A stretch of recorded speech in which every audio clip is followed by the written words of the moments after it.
Alright, so ngayon, ituturo ko sa iyo kung paano ba gagamitin yung tinatawag nating picture-based na POS system.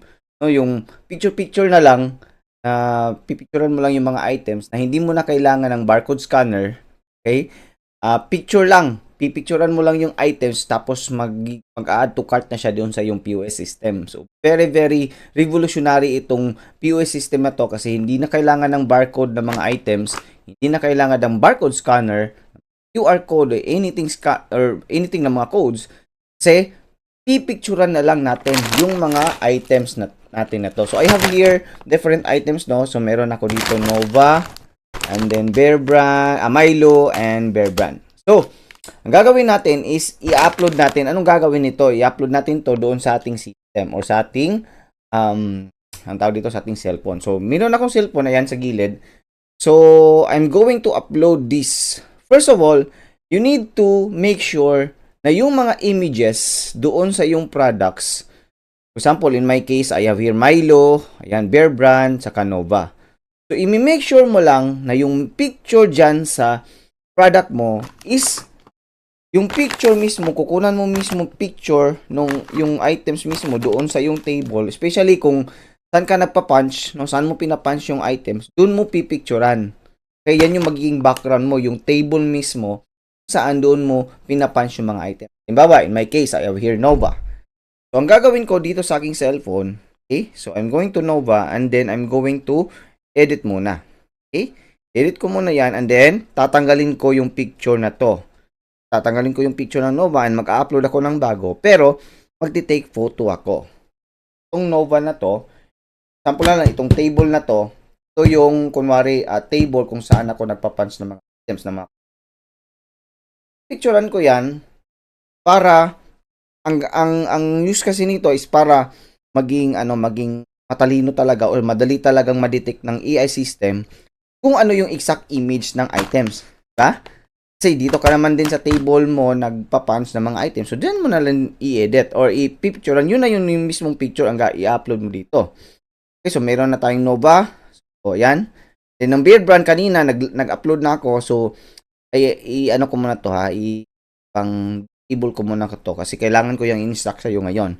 So, yung Milo naman. So, i-edit muna natin yung Milo. Tatanggalin muna natin yung picture ng Milo. So, i-make sure mo lang na yung exact na items, yan din yung exact, or kung saan ka nagpa-punch, dun mo rin siya pipicturan. Yan din yung i-upload mo na picture para mas madaling ma-detect ng AI. Okay? So, yan. Na-upload na and then, save ko na lang siya. Baba, update. Alright, so, ayan, meron na tayong bagong picture ng Milo, saka Bear Brand at ng Nova.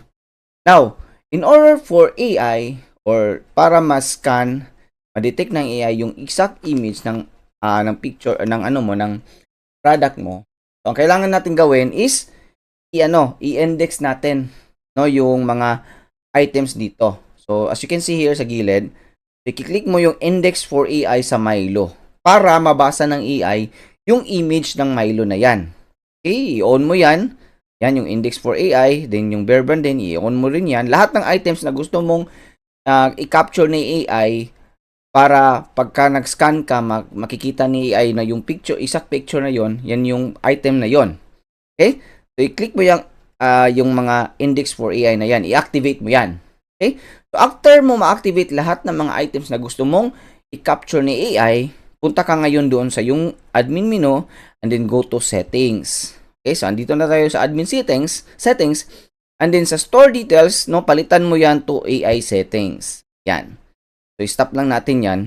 So, basically, we will going to train AI now na i-capture niya lahat ng ginawa mong index for AI. I-capture na yun lahat ng items na yun or lahat ng mga images na yun para nag-scan tayo mamaya, madidetect ni AI yung exact. Yan, okay? So, ang gagawin mo is press to train AI. Yan. So, training in progress, hintayin lang natin na matapos. Alright, so tapos na, nag-train si AI. Ayan, AI was successfully trained. Okay, so pwede na tayong mag-scan ngayon. Okay, so punta tayo dito sa baba. Tingnan natin yung pag-scan natin. Ayan, punta tayo dito sa home or sa shop and then pindutin natin itong scan. Meron ka makikita dyang categories, sa baba ng categories meron dyang logo ng store ko, tapos meron parang bag, tapos yung parang scan. So, yung pangatlong icon, i-click mo yan, ayan, so mag-open na siya ng camera. Kung gagawin mo, i-allow mo lang para ma-open yung camera ng cellphone mo. Then, ito na. I-ano natin, i-scan na natin to si Milo. Alright, so, kunwari, nandito na yung mga items na in-order ng customer. Yan, i-scan mo lang or picturean mo lang. Click mo yung capture and search.